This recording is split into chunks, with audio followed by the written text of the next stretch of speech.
bendiga. Para mí es un privilegio saludarte de vuelta con estos pequeños segmentos de reflexión bíblica que estamos teniendo. Hoy quiero hablarte de la gracia de Dios. La gracia de Dios es para nosotros lo que entendemos como regalo inmerecido. No merecemos la salvación, no merecemos la misericordia de Dios, no merecemos el perdón de nuestros pecados, no merecemos realmente que el Señor nos ofrezca esperanza de vida eterna y salvación por medio de Él. Sin embargo, la tenemos por medio de la fe en Cristo Jesús. Hoy en día, muchas personas caminan en esta vida derrotados por un estilo de vida pecaminoso, porque se sienten derrotados por sus conductas pecaminosas, por sus pensamientos, que tienen un potencial de maldad terrible. Y el pecado lo que genera en el corazón del ser humano es culpa y vergüenza. Pero eso tiene una salida. Hay una salida y hay esperanza en Cristo Jesús. Justamente la palabra de Dios nos habla muy claramente de la gracia de Dios. En Colosenses capítulo 2 versículos 13 y 14 encontramos lo siguiente: antes de recibir esa circuncisión, ustedes estaban muertos en sus pecados. Sin embargo, Dios nos dio vida en unión con Cristo, al perdonarnos todos los pecados y anular la deuda que teníamos pendiente por los requisitos de la ley. Él anuló esa deuda que nos era adversa, clavándola en la cruz. Nuestros pecados vienen a ser como una especie de factura de la tarjeta de crédito que viene cada mes, y que si nosotros no le hacemos caso y la tiramos a un costado, a la larga eso va a traer consecuencias económicas nefastas a nuestras vidas. Probablemente una demanda, una deuda impaga, intereses que se van a ir creando y que van a hacer que terminemos de pagar mucho más de lo que teníamos que pagar. De esa misma manera, nuestros pecados reclaman delante de Dios el castigo divino, porque la Biblia dice que la paga del pecado, en Romanos dice que la paga del pecado es la muerte. Pero hay una esperanza, y justamente es la gracia de Dios. La gracia de Dios podemos verla contenida en estos versículos. Antes de recibir esa circuncisión, la circuncisión acá no es algo físico, no es como la práctica judía que circuncidaban el prepucio del miembro masculino, del miembro sexual masculino, sino que se trata de algo del corazón. Una circuncisión, un nuevo nacimiento espiritual, una nueva vida en Cristo, nuevas prioridades, nueva manera de ver las cosas. Antes de recibir esa circuncisión, ustedes estaban muertos en sus pecados, dice. Y esa es la verdad.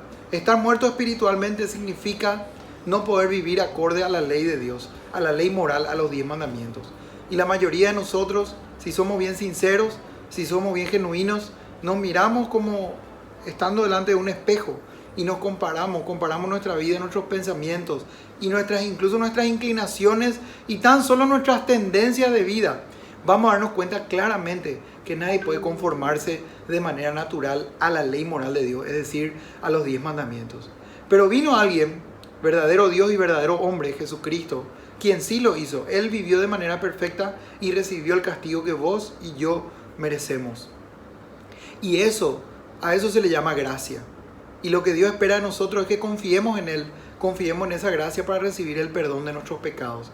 A partir del momento que confiamos en Cristo y reconocemos que somos pecadores y reconocemos que hay perdón de pecado en Cristo y queremos abandonar esos pecados, nuestra identidad pasa a ser diferente.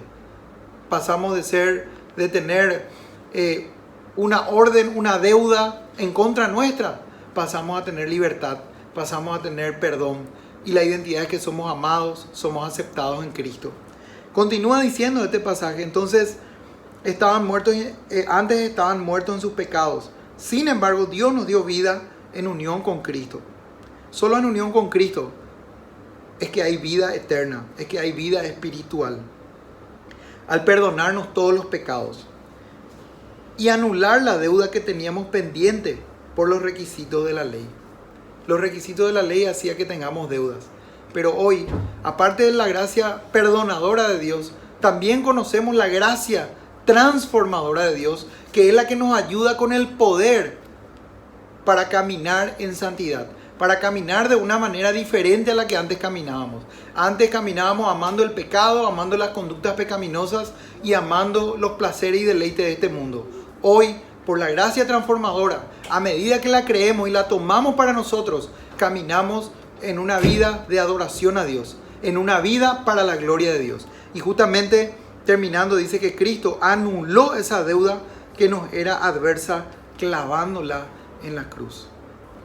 No es suficiente tan solamente que nuestro historial de pecados sea borrado y que de esa manera nosotros recibamos perdón.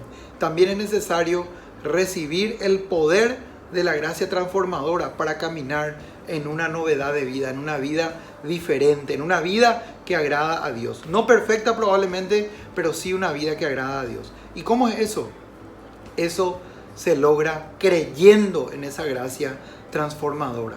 A medida que más crees, más recibís la gracia de Dios que te ayuda a caminar de una manera diferente, de una manera como a Dios agrada. Entonces es por fe, es necesario recibir, creer, confiar en Cristo para todas las áreas de nuestras vidas, para todos los pecados que incluso las inclinaciones que podríamos cometer en esta vida como seguidores de Cristo.